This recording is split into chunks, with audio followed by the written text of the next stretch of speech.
Шұғаның белгісі шығармасы сол замандағы мәселелер мен шындықты бейнеледі.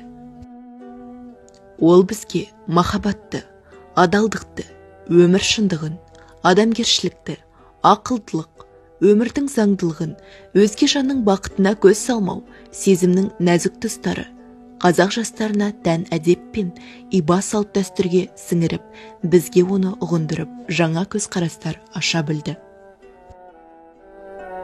Шығармада басты кейіпкер Шұғаның тағдыр тартысы туралы айтылады. Шұға қыпша белді, ақ құба, талдырмаш, шұғадай жарқыраған мінезді қыз.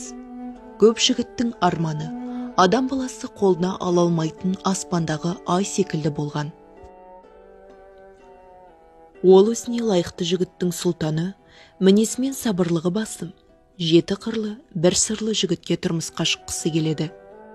Күндер өте бір мейрамда Шұға қыздармен шеркелесіп, алтыбақан теуіп жүрген кезде Әбдірахман есімді жігітпен танысады. Бірақ Шұға қыз мінезділігін танытты, сызылып, ұялып жүрді. Екеуі бірін-бірін ұнатып, хат алмаса бастады. Бірақ ол заманда әлеуметтік теңсіздік назардағы мәселе болған еді. Шұға ауқатты байдың қызы болса, Әбдірахман жай ғана қарапайым учитель еді. Осыдан ақ шығармада қандай тартыс болатынын түсінген шығарсыз.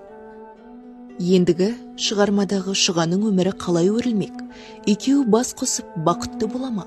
Шынайы сезім шытынамайды дегенді дәлелдеп, екеуі бір жастықта қартая ма? Қызы әкесін көндіріп, немесе әкесі қызын түсініп, өз келісімін береді ме? Міне, бұл шығармадан аталған сұрақтарға жауап алынып, тағдыр тәлкегіне түскен кейіпкерлер өмірі баяндалады. Шұғаның белгісі заман шындығын бейнелейтін көркем шығарма. Шығармада көтерілетін басты мәселе сол замандағы әл-ауқат, әлеуметтік теңсіздік, келісімсіз атастыру мен бесіктен белі шықпаған жасөспірімдерге құда түсу мәселелері қозғалады.